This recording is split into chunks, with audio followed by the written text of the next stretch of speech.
Dorothy Carter Bradford, Mr. Alston Douglas, Mr. Patrick Gordon, Mr. Richard Barrow, Major Gregory Webster, and Mr. Richard Thompson. Award of contract for the supply of hematology reagents and analyzers. Cabinet has given approval for the award of a contract to LASCO Distributed for the provision of hematology reagents and analyzers within the Western Region Health Authority for a period of 3 years. The contract is valued at $760,330.89 US. The award of contract for the procurement of works for the construction of the Yallas Fire Station, St. Thomas. Cabinet has given approval for a contract in the amount of $109,193,894.96 to Alcar Construction and Haulage Company Limited for the construction of the Yallas Fire Station in St. Thomas. The works will include the construction of two single-story structures using reinforced concrete and beam construction to house firefighting equipment, engine bays, dormitories, as well as administrative and training facilities. Very, very long overdue, and this will make a great difference to the people who suffer from fires from time to time in that area. The building will be constructed to withstand several natural disasters, particularly stormwater surges. 10, award of contract for the purchase of 3 50-seater passenger buses for the government employees transportation service fleet. Cabinet has given approval for this at a cost of $750,695.41 US to Magna Motors Dealership Limited for the supply of delivery of 3 of these 50-seater passenger buses to serve the government employees' transportation services. As the authorized dealer for the Hyundai brand in the Caribbean region, Magna Motors will be able to readily supply parts and train personnel for servicing these buses, and we all wish them all the best, because from time to time we find that buses are imported and we have to make sure that all the parts necessary to maintain them are adequate for their needs. So now, could I have a glass of water or something?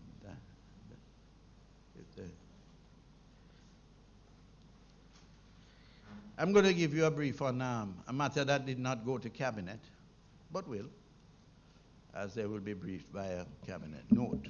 But it might be of interest to, and this is what is the sort of style I would like to engage. That although we are here at post-cabinet, I want to praise you of some things that are outside of cabinet decisions. The grade 4 and 5 PEP results.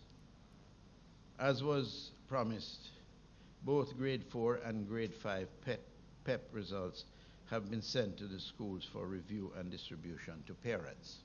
Many parents are anxious to see how their little ones are progressing, and we engage this strategy to prepare them for the grade 6, which will indicate the placements in high schools. The grade 4 literacy and numeracy tests, it is interesting and very encouraging to note that in the area of literacy, we are at 83%, which is 1 percentage point over last year. But the area of real success and encouragement to the ministry, and should be to Jamaica generally, is the increase in numeracy, which has moved from 74% up 74%, and that's up 6% over last year. And that is a challenge we have nationally. And so it's very encouraging that we are seeing concrete improvements in those areas, and commendation is due to the teachers and the whole educational effort by all the members of that ministry. Books and furniture has been in the news, and my erstwhile friend, Mr. Speed, has issued a statement that I find very interesting. That he has visited a number of schools and find that there are shortages in furniture. It is my understanding, I have not confirmed categorically, but I was advised reliably that the JTA president, in his effort to cover as much ground as possible, and I expect in his effort to assist in the process of improving the physical and other facilities of the Ministry of Education, has requested that schools submit to him a list of their furniture requirements. Well, in and of itself, there's nothing wrong with that. But the last time I checked, it is the Ministry of Education that pays for the purchase of equipment and books for the schools. So what this has said to me is that I'm hoping that Mr. Speed's effort will also include support for the purchase of this equipment that he has sought to get the inventory of nationally. So the JTA has a meeting with me shortly, and I will certainly be posing that question to find out the extent to which they have laid their hands on resources sufficiently to assist us in this effort. There have been reports of these shortages of books and so on and so forth. And quite frankly, you know, I just want to make a blanket statement that there should be no sense of anxiety with respect to the supply of books throughout Jamaica, period. In both the primary and the secondary. There is no shortage of books for the first term. What everybody will be inclined to do when asked, what do you want? They will give you a wish list. The wish list has very little to do necessarily with the consistency of the national standards curriculum for the academic year. And so we are not embarking on a program in the Ministry of Education to countenance, sanction, or provide a wish list that may occur to any group within the ministry. We stick strictly to the requirements under the National Standards Curriculum Program, and we provide the books appropriate to that program. As far as, and I'm going to ask the Permanent Secretary to address this, as far as the books and the amount supplied so far, there's not one member of this room that is here today that wouldn't apply their common sense. If you have to supply books for the entire year, then obviously the first port of call is to enable you to supply all the books required for the first term. And during the first term, you make sure that you cover you dot all the I's and cross all the T's to ensure that for the rest of the term, all the books required after doing an assessment of the new entrants into the system, you make sure then that you provide all the books going down to the second and third term. It's as simple as that. So there is absolutely no anxiety. And if somebody says, well, we need 100 books, but we only have 25. Well, of course you only have 25. You only need 25 for the third term. And therefore, the Permanent Secretary will elaborate on that. So we provide books for grade 1 to 6, free of cost. And from 7 to 11, 13, it's on a loan basis. So that they are supplied with the books, they use the books, but they return the books. And those that have deteriorated so badly that we need replacements, that is the annual assessment that is undertaken. so that we are prepared for the new term to determine exactly how much we need. So it's an inventory control mechanism that is in play that enables us to protect the interests of all the students by providing the adequate amount of books. This year, through our budget, the additional funding to UTEC, which was an undertaking given by the Ministry of Finance, and they have started the process by giving $1 billion from the first supplementary estimates, for which we're very pleased. And we have had meetings with the team from UTEC. And in fact, as part of our management meetings that we have regularly in the ministry every month, the last meeting was attended by Professor Vassiani, who spent the entire time that the meeting lasted. That's a very encouraging sign, and we expect to include other institutions, other tertiary institutions in our meetings, so that we have a global grasp of all that is that affects our educational development in the country, from the pre-primary through to the tertiary level. So that covers all the items that I wanted to, but I'm gonna ask you to welcome the permanent secretary. I'm gonna ask her to just fill you in on any questions that you might still have lingering in respect of provisions of the essential items of books and the provision of furniture.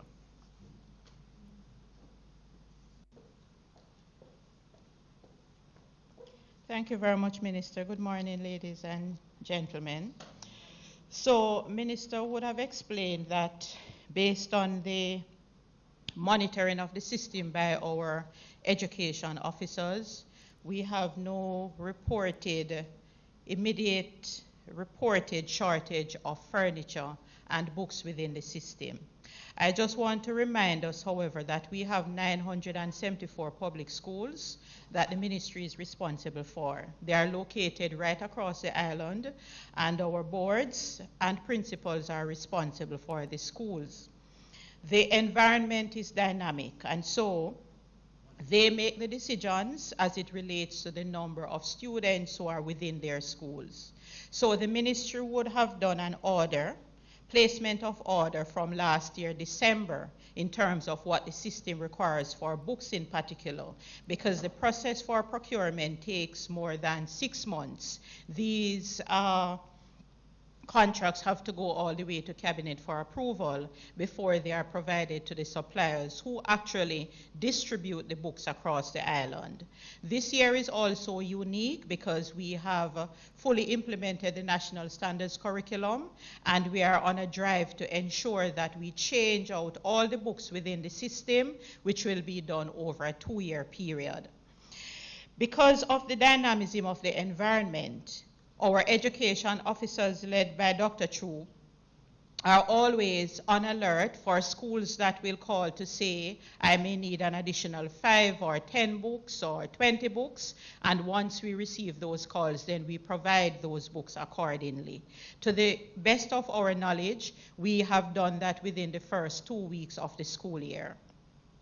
Now, for furniture, please recall that of the 500,000 plus students that we have in school, they would have left school in June sitting on chairs around the desks. And so it is almost impossible for a school to require 1,400 pieces of furniture unless that school is submitting its wish list. And so the ministry supplies furniture based on what is critical. Sometimes the furniture is damaged by termites. Sometimes they have fallen into disrepair. We have an active repair program within our schools where the ministry actually pays for these to be done, and especially our schools that focus on technical and vocational education, they do this on a yearly basis. We should also be reminded that schools, are at least 30 schools for this year, were provided with funds in their regular grants to purchase their own furniture. Now, we took the decision also that for this year, With the budget of 150 million that we currently have, we would be distributing right throughout the year. There are some schools whose enrollment do go down, and when the enrollment is reduced, what we do the proper inventory system process, and we distribute to other schools. And so where furniture is concerned, based on our audit, which is almost complete, we have delivered so far 11,058 pieces of students' furniture. We have about 1,500 that is being delivered within the course of this week, and the other 6,200 pieces will be delivered to the schools that have requested by the end of October. Just a note, however, we do not have any students who are standing up at this time and receiving instruction. They are all seated on a chair, around a desk, in their labs, on stools, around a table, and the teaching learning process continues. We, however, will continue to monitor the situation. All feedback that we receive is treated seriously at the ministry. We do our investigation, and we are ensuring that we provide as much support as we possibly can as our schools ensure that our children are engaged in the teaching learning process.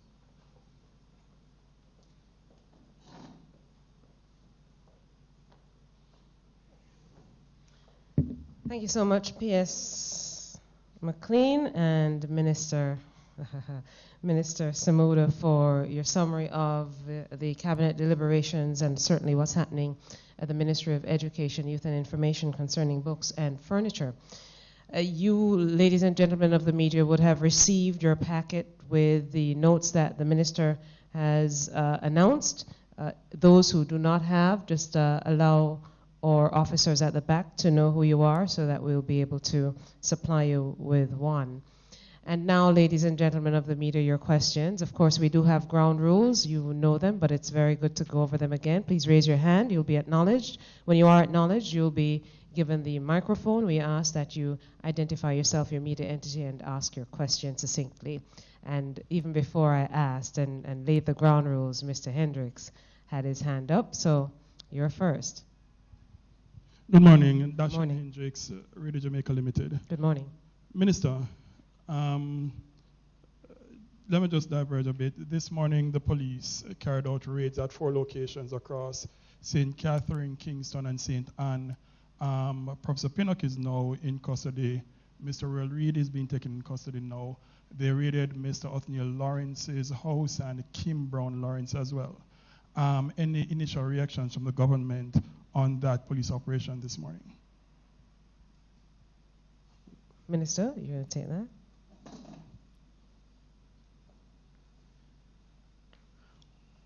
Well, like you, I have heard of the action taken by the security forces. And as was made clear many times in the past, and it still obtains now, the government of Jamaica is unswervingly committed to the rule of law and the execution by the security forces in upholding the rule of law in the country. The investigation that had been embarked on is one that we had absolutely nothing to do with, nor did we at any time as a government, me as a minister and no other minister to my certain knowledge, in any way sought to influence either the manner of the investigation nor the outcome of the investigation, as indeed that would be a major breach of our commitment to the upholding and maintenance of the rule of law.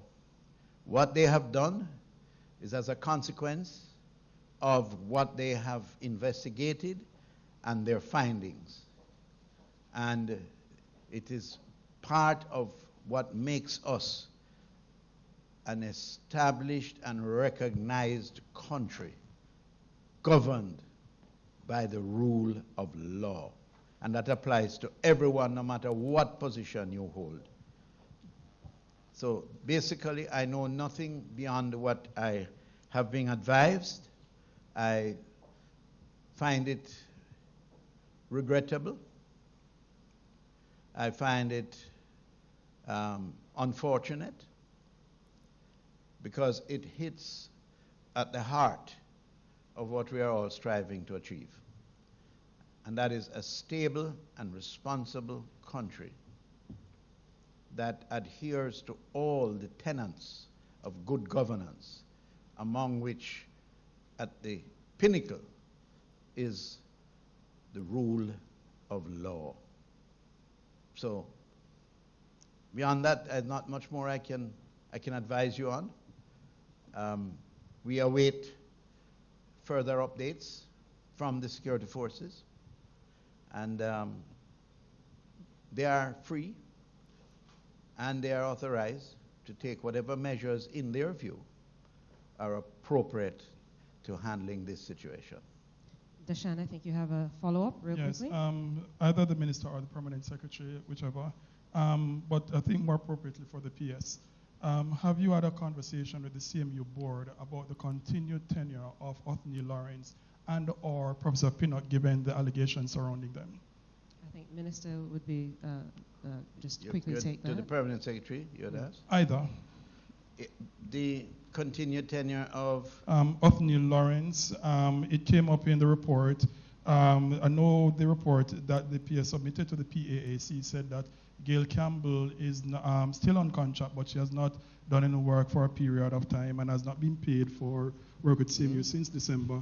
But has the MOE or the PS, for that matter, had any conversation with the board, Dr. Bennett, about the continued tenure of Professor Pinnock and Othniel Lawrence, and how concerned is the minister really about what's happening at the CMU? Well, no, the answer is no. We have, from where I stand, unless the permanent secretary has anything to add, from where I stand, we have had no discussion as to the tenure of Mr. Lawrence or Miss, who was the other person? No, Lawrence is Othniel, but no, you said? Oh, all right. No, well, Mr. Pinnock, of course, as you know, Professor Pinnock voluntarily went on leave. And when his leave that he initially took was up, he extended that leave. And I suspect that he took the decision to return to work when his leave had expired. We did nothing to influence him one way or another. The decision was entirely his. But he felt, as he explained, he did explain, because we did have a discussion on the matter, and he explained that in the interest of ensuring that he is not seen as standing in the way of the investigations, he would be willing to go off again on leave. And in every instance that I'm aware of, he has done so voluntarily. Thank you, Minister. At the back, Mr. Walker. Yeah, Minister, given you Carol, if you could identify Carol yourself Walker, and where Carol you are Walker now. From Sonneglina. Yes.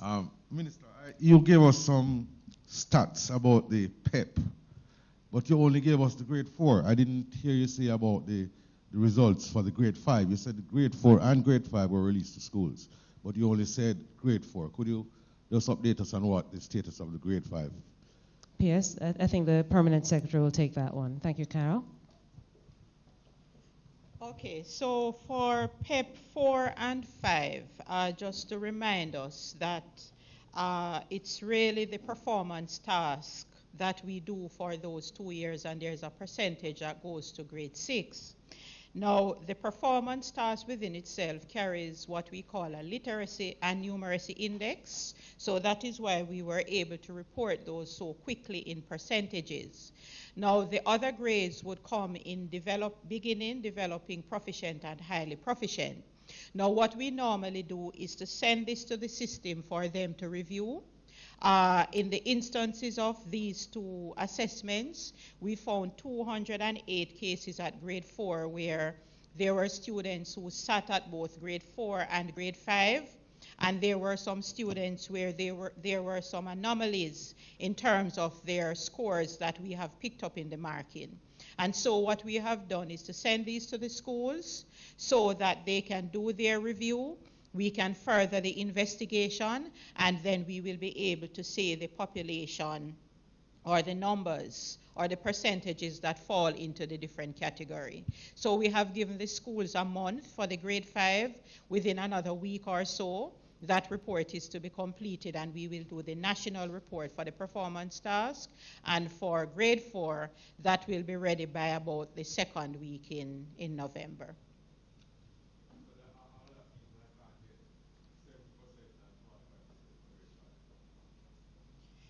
Remember that for the performance task, it is 5%, 7%, and 8% that give an overall of 20% that contribute to PEP for the performance task for the 3 years. So on the students' report, they are able to see what percentage they would have attained with the combination that is going towards their PEP in grade 6. So that is available on the individual students' report.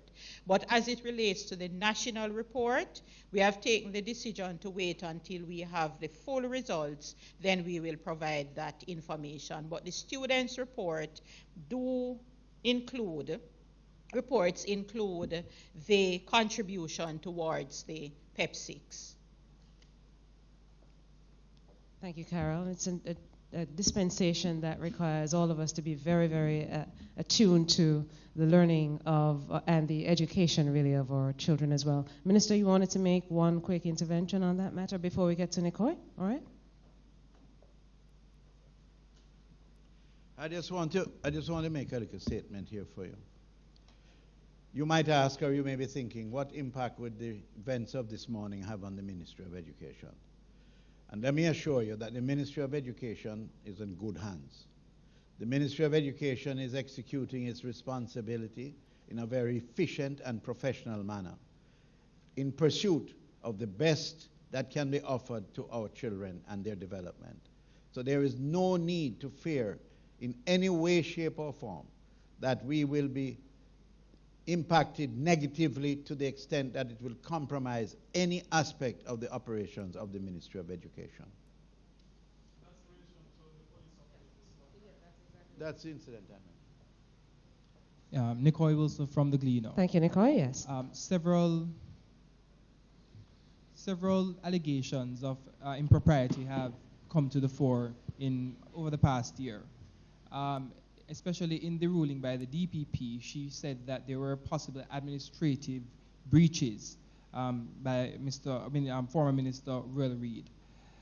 As it relates to, much focus has been on the criminal side or the possible criminal side of these things, but what emphasis is being placed on the administrative side, and what can we expect will be done in relation to individuals who have been found to have committed administrative breaches? So you're asking specifically about administrative issues, because surely you wouldn't expect the government to... Not the criminal side, the administrative side. So, Minister, yes. The very first meeting I had with the Permanent Secretary when I went to the ministry was a review of a recently completed audit report. And in that audit report, they highlighted certain areas that they felt needed improvement. One such was the handling of our physical infrastructure, how we engage contractors in the repairs of the buildings, how we repair furniture, and how we take care of the inventory of our books and other supplies. Well, as a result of that, we immediately engaged a new process where the area with responsibility for infrastructure maintenance was required to submit an up-to-date status report on the progress that they have been making and the methods that they employ. That review takes place every month, and in fact bi-monthly. And we review school by school on the basis that we are driven by the philosophy that we are not looking at a global picture, but we are looking at the unit.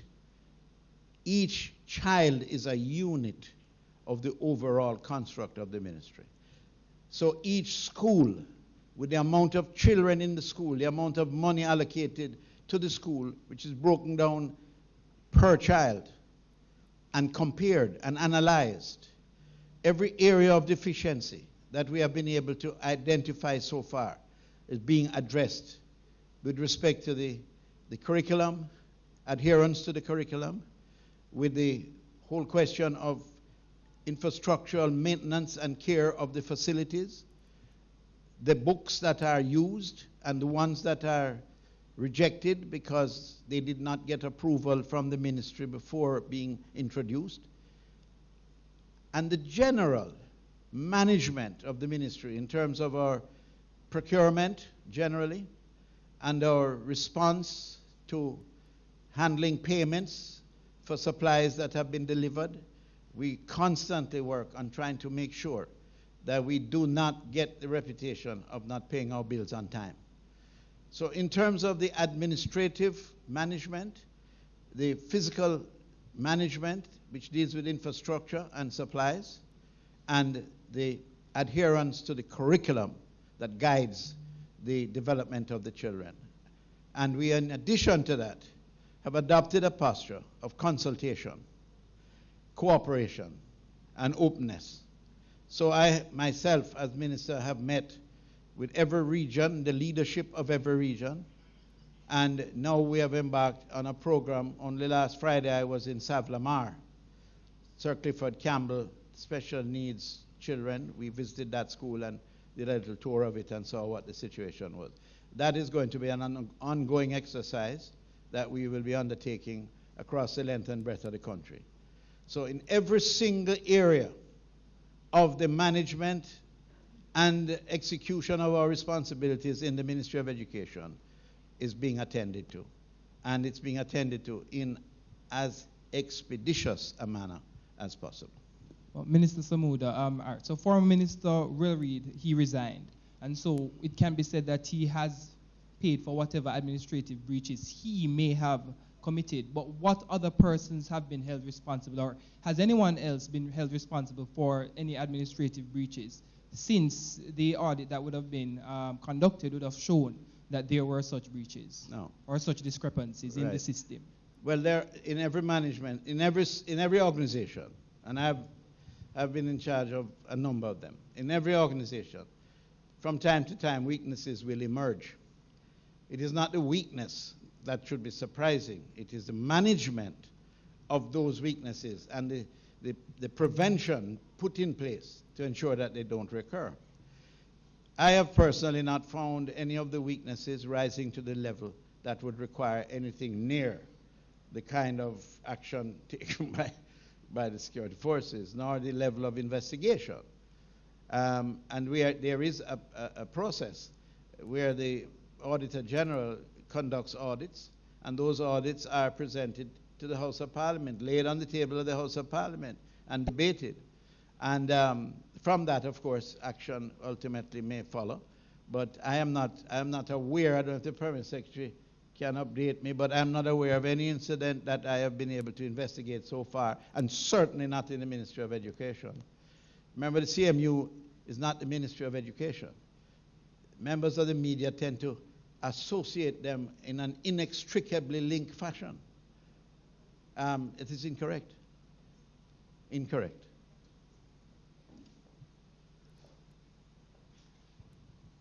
Thank you. Members of the media, any other questions? Just one more. Oh, we have Hi. one on that side, yes. Yeah, hi.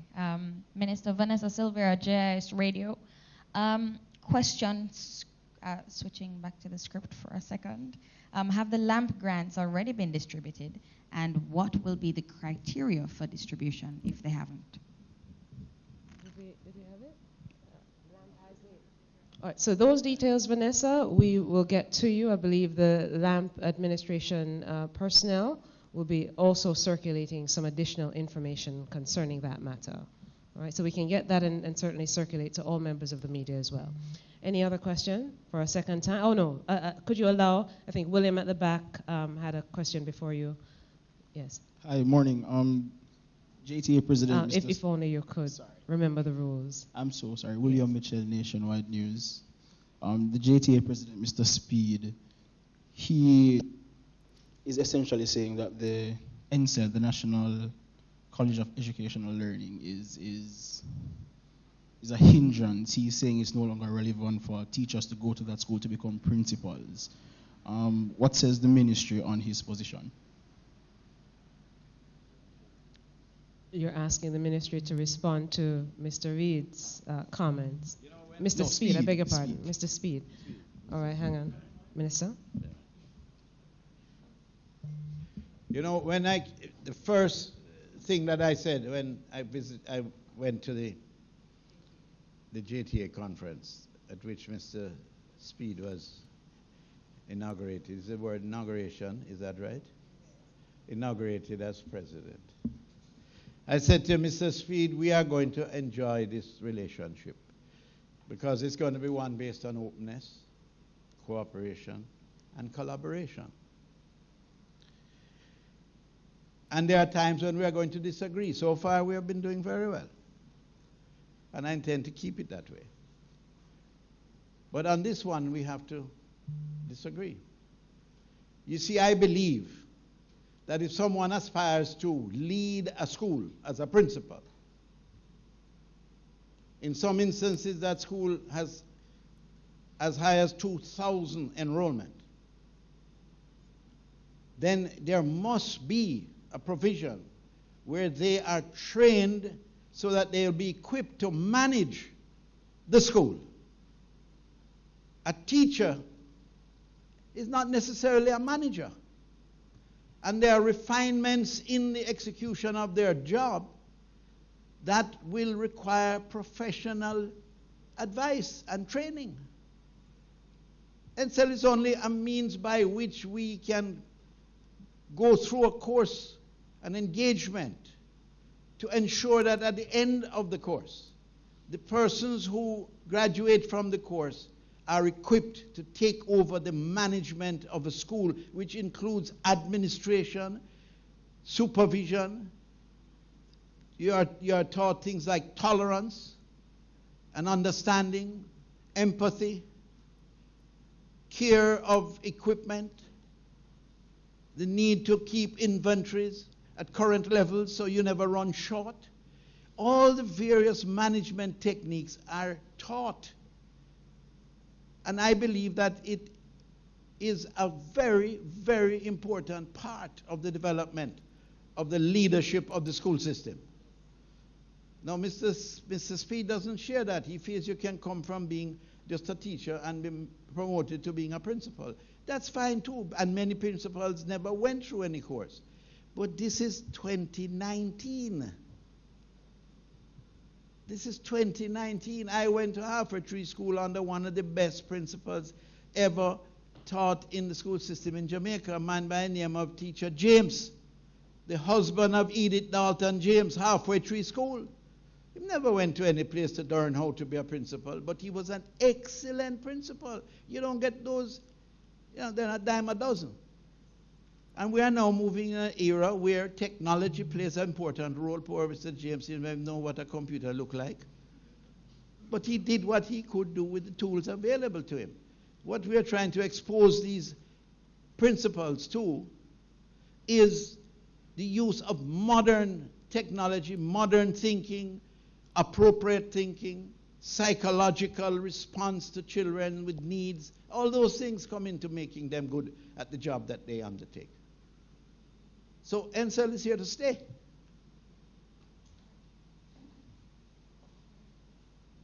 Thank you, Minister. And I see that those who had questions are saying, well, that's fine. All right, so it seems that you explained thoroughly, Minister, all the points that were raised and all the questions asked. We then thank all members of the media and all the representatives of the Ministry of Education, Youth and Information for being here this morning. And we welcome you back on another occasion. Well, we try to have them every other week, so it's really every other week. So we'll see you week after next here for another post-cabinet media briefing. Thank you, everybody. Have a good day.